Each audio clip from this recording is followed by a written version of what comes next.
एगियोक news देख रहे सभी दर्शकों का बहुत बहुत स्वागत और हार्दिक अभिनंदन। आज हमारे साथ एक बहुत ही खास शख्सियत जुड़े हैं जो कि पोल्ट्री के अलग अलग तरीके का एक्सपीरियंस है। उन्होंने फार्मिंग भी की है और वो अभी फ़िलहाल इंटीग्रेशन करवाते हैं और लगभग 40 साल का तजुर्बा उनका पोल्ट्री में है। तो जी हाँ, मेरे साथ ओंकार बत्रा जी जुड़ चुके हैं। मुंबई से जुड़ चुके हैं ओंकार बत्रा जी मेरे साथ। तो बत्रा साहब, आपका बहुत बहुत धन्यवाद और हार्दिक अभिनंदन करता हूं मैं एग्योक न्यूज़ पर। Thank you for inviting me. आज के वेबिनार में हम परफॉर्मेंस की बात कम करेंगे और प्रॉफिटेबिलिटी की बात ज्यादा करेंगे, जो मेरे हिसाब से सही मुद्दा यही है। बिल्कुल सर, बिल्कुल जी। मैं आपसे अनुरोध भी करता हूं सर, जो आप शेयर करने वाले हैं कृपया हमारे सभी दर्शकों को दिखाएं, जो हैरान कर देने आंकड़े जो आप पेश करने वाले हैं। तो सर, हमेशा मैंने आपके वेबिनारों में आपको देखा है, आपको सुना है और आप हमेशा डेटा की बात करते हैं, डेटा एनालिसिस की बात करते हैं। तो मैं चाहूँगा कि वो स्क्रीन शेयर करके या फिर जो भी डेटा आपके पास है, प्लीज़ आप हमें हमारे दर्शकों को अवगत करवाइएगा उससे। ये है प्रोफिशिएंसी इन प्रॉफिटेबल ब्रॉयलर फार्मिंग। मेरा जो मेरा जो एम है कि only only only about profitable broiler farming कैसे की जाए। जो मेरे हिसाब से ये जो मौजूद है प्रॉफिटेबल ब्रॉयलर फार्मिंग, ये या तो लोग भूल गए हैं या तो उन्होंने इसको मतलब इसके अंदर झांक कर कभी देखा नहीं है। इसके लिए मुझे लगता है कि इस चैप्टर को मेरी भाषा में कहते हैं रीराइट करना बहुत जरूरी है। इस चैप्टर को रीलुक होना बहुत जरूरी है। तो हम थोड़ा सा आगे जाते हैं।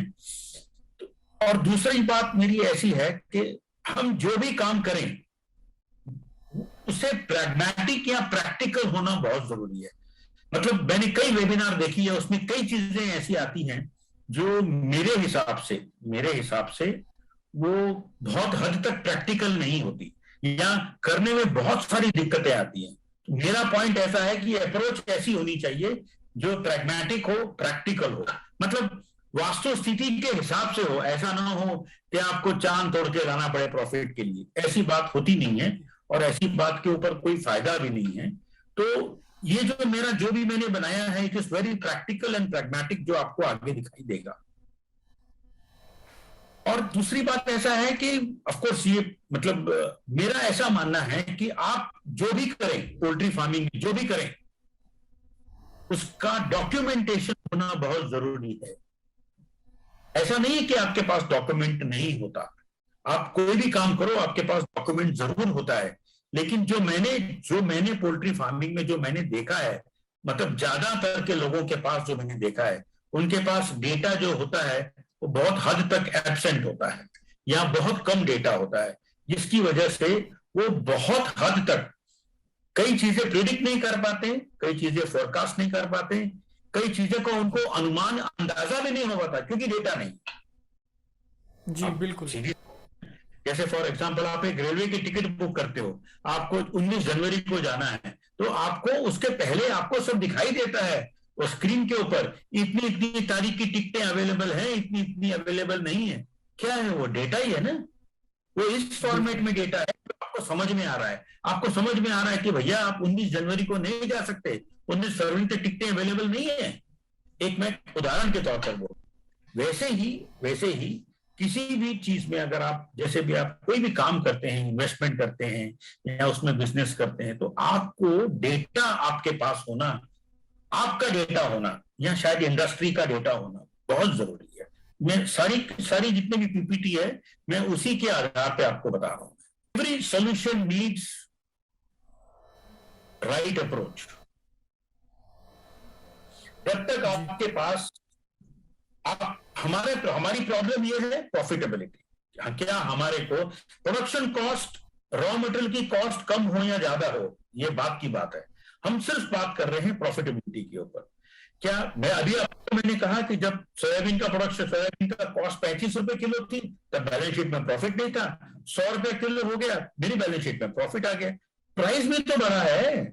आपने किस तरह से किस बारे में प्लानिंग करनी है, उसके लिए राइट अप्रोच का होना बहुत जरूरी है। राइट अप्रोच के साथ साथ में, जैसा मैंने ये जो दिखाया है, इसको ये जो है ना, इसको बोलते हैं स्विस की।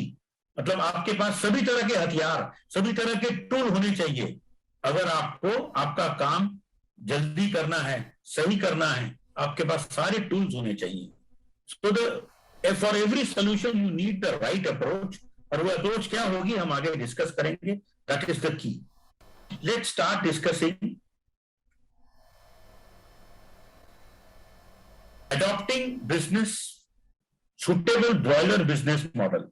एक्चुअली हमारी शुरुआत गलत यहीं से हो जाती है कि हम बिजनेस शुरू करने से पहले हमको ये नहीं पता हम कौन सा बिजनेस मॉडल को अडॉप्ट कर रहे हैं।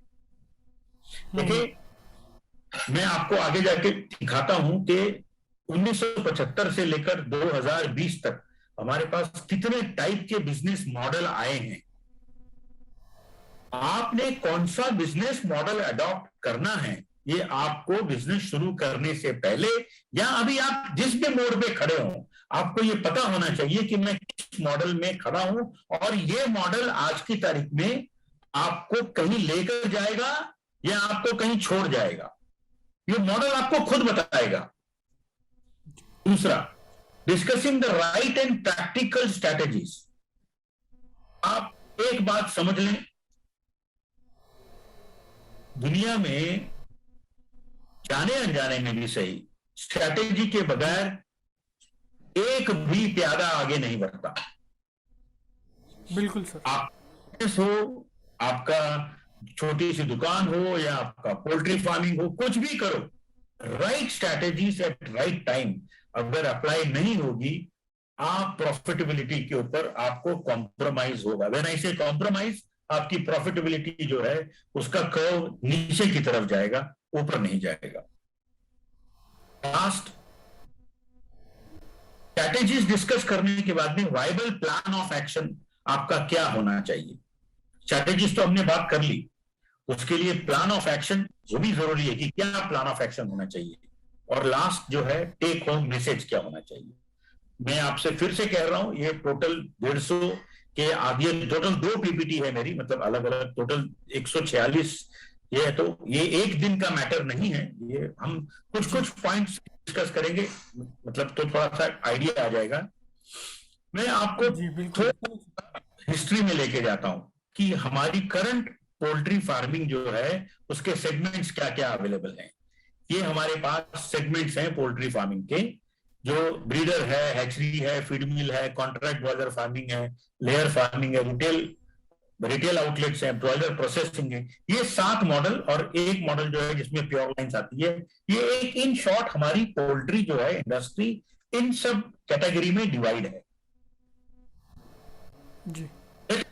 बिजनेस मॉडल, हमारी पोल्ट्री इंडस्ट्री में बिजनेस मॉडल ब्रॉयलर, जिसमें specially broiler model of business क्या है। सबसे पहला हमारा ब्रीडर यूनिट है, दूसरा हमारा हैचरी यूनिट है, तीसरा हमारा चिक्स डिलीवरी बोलो या चिक्स प्रोक्योरमेंट बोलो, पांचवा हमारा ब्रॉयलर रेयरिंग फार्मिंग है, जो चाहे इंटीग्रेशन में हो चाहे ओन फार्मिंग में हो। फिर हमारा उसको तैयार करना, बर्ड्स को तैयार करना, ब्रॉयलर रेयरिंग, और लास्ट स्टेज है आपका ब्रॉयलर को रेडी ब्रॉयलर तैयार करना, और लास्ट में है हमको खुद माल बेचना है या ट्रेडर को माल बेचना है या प्रोसेसिंग करना है। टोटल ब्रॉयलर फार्मिंग में हमारे पास ये 4 तरह के मॉडल्स हैं, मतलब हमारे पास, मतलब ये 4 तरह की कैटेगरी है। ये 4 प्रोसेस मिला के आपकी ब्रॉयलर फार्मिंग कंप्लीट होता है। पहले हमने देखा टोटल पोल्ट्री इंडस्ट्री, ये है हमारा ब्रॉयलर फार्मिंग। ये ब्रॉयलर फार्मिंग का बिजनेस मॉडल है, ना कि बिजनेस मॉडल आप किस तरह से कौन सा बिजनेस मॉडल अडॉप्ट करेंगे, ये वो नहीं है। ये ब्रॉयलर फार्मिंग का बिजनेस मॉडल है। बिजनेस मॉडल के ऊपर हम आगे बात करेंगे। Let us understand our business model in detail. हम सारा दिन हमारे बिजनेस में हम सारा दिन काम करते हैं। ये हमारा आज का बिजनेस मॉडल है जी।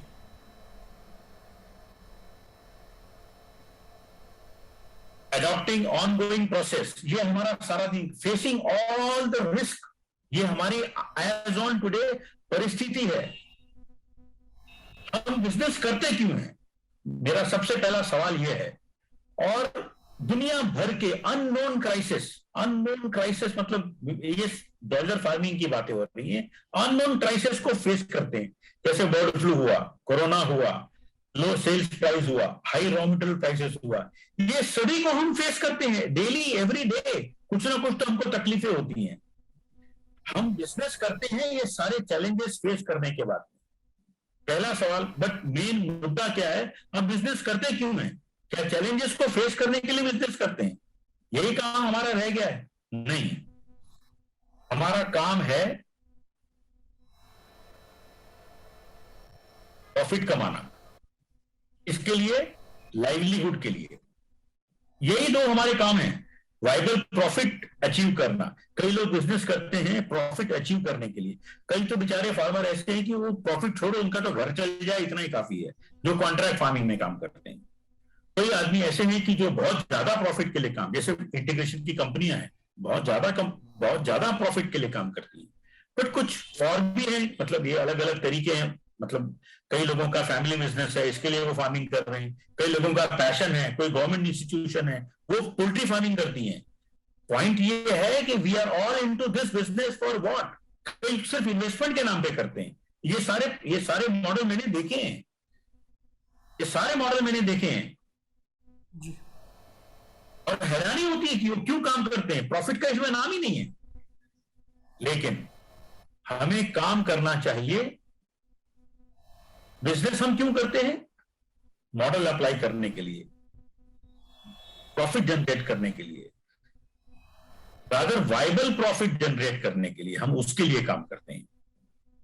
जी।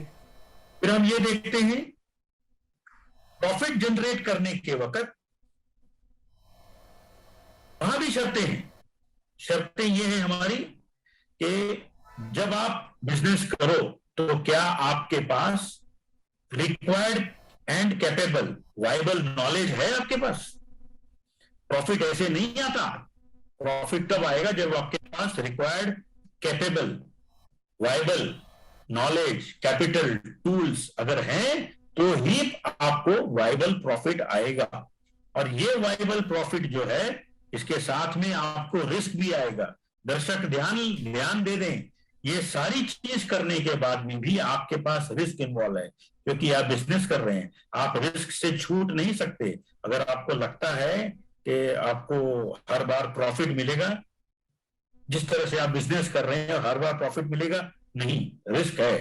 वो रिस्क लो क्वालिटी का है, मीडियम क्वालिटी का है, हाई क्वालिटी का रिस्क है, लेकिन है। बट एक बात और भी है, अगर क्या मैं सिर्फ वाइबल प्रॉफिट के लिए काम करता हूं? नहीं, मैं काम करता हूं ज्यादा प्रॉफिट के लिए। अब हमारी समस्या, हमारी प्रॉब्लम ये नहीं है कि हमको प्रॉफिट आना चाहिए। मैं तो प्रॉफिट से भी एक कदम आगे जा रहा हूं। मैं जा रहा हूं मुझे ज्यादा प्रॉफिट कैसे कमाया जाए।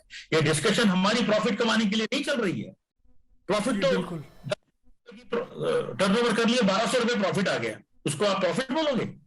नहीं, मुझे ज्यादा प्रॉफिट चाहिए। ज्यादा प्रॉफिट करने के लिए क्या आपको बिजनेस 2 गुना या 3 गुना या 4 गुना करना पड़ेगा? फॉर एग्जाम्पल, आज आप 1000 बर्ड रखे हो और आपको प्रॉफिट है समझो 10,000 रुपए, एग्जाम्पल के तौर पर। आपको 30,000 कमाना है तो क्या आपको फिर 3,000 बर्ड का प्रॉफिट करना पड़ेगा?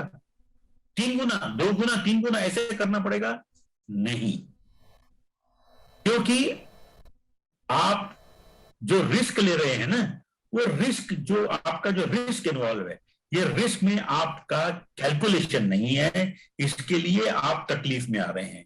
वो रिस्क जो है, उस रिस्क में जब आप रिस्क में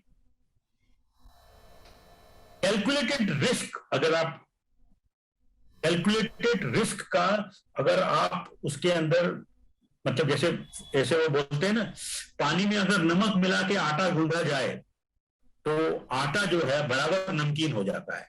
तो ये जो पानी है ना, इसमें कैलकुलेटेड रिस्क का मिश्रण करना पड़ेगा। रिस्क तो है, मोर्टेलिटी हो सकती है, प्राइस कम हो सकता है, लेकिन अगर आप कैलकुलेटेड रिस्क की बात करें, कैलकुलेटेड रिस्क का मतलब ऐसा होता है कि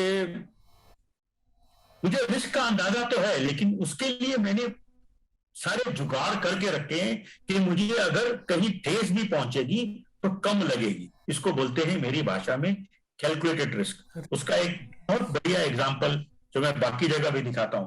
calculated risk means risk with plan. Risk with plan का मेरा मतलब कैसा है? When I use plan means homework. पूरे वेबिनार में दो चीजों के ऊपर आप ध्यान होगा, एक होमवर्क के ऊपर और एक प्रॉफिटेबिलिटी के ऊपर। बिना होमवर्क के प्रॉफिटेबिलिटी नामुमकिन है, यह बात आप समझ लें। बिना स्ट्रैटेजी के प्रॉफिटेबिलिटी नामुमकिन है। चाहे आप 1000 वर्ड हो, चाहे आपके पास 5 करोड़ वर्ड हो, आपके पास होमवर्क होना बहुत जरूरी है। कैलकुलेटेड रिस्क मतलब ऐसा होता है, risk which has been taken after careful consideration has been given to the likely outcome. अगर आप ये तस्वीर देखें ना, तो देखो वो जो चिकन जो है ना, वो पानी की सतह नाप रहा है। इसे कहते हैं कैलकुलेटेड रिस्क। सबसे बड़ा एग्जाम्पल पूरे भारतीयों के लिए एक है कि कैलकुलेटेड रिस्क क्या होना चाहिए, वो है ये।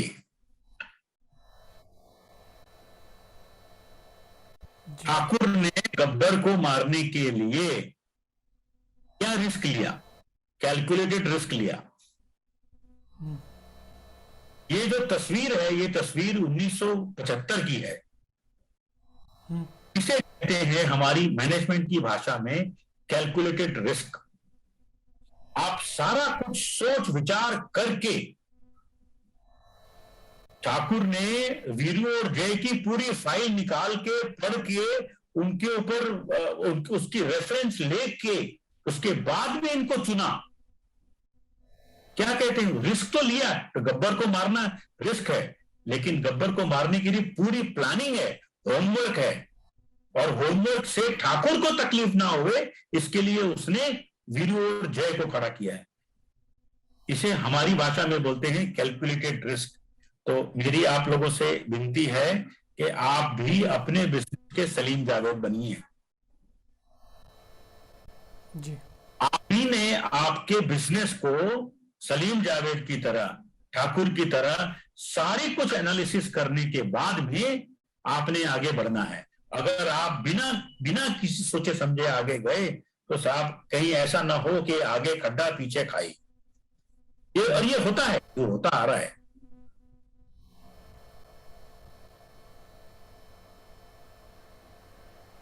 प्रॉफिट क्या है? मेरी भाषा में प्रॉफिट क्या है? अगर आपको प्रॉफिट, अगर आपके धंधे में प्रॉफिट है तो आपकी वाह है, और अगर प्रॉफिट नहीं है तो मेरे हिसाब से आप धंधे में आप टाइम पास करने आए हैं, ये बात आप समझ लीजिए। मेरी भाषा में प्रॉफिट का मतलब क्या है? बड़ा आसान और बहुत सीधा साधा इसका मतलब है। प्रॉफिट का मतलब है, प्रॉफिट उसी के पास जाएगा जो फिट होगा। Very right sir. जो फिट होगा। जी, तो फिट, अगर आप फिट नहीं हो, अब fit is a subjective term. Fit कैसे होना चाहिए? फिजिकली, मेंटली, फाइनेंशियली, मतलब आपका होमवर्क के हिसाब से। अगर आप फिट नहीं है तो आपको यू आर इन ट्रबल। लेकिन ये फिट है, कुछ कंडीशंस के साथ आता है, और अगर नहीं है तो साहब efforts without strategic direction may lead to losses।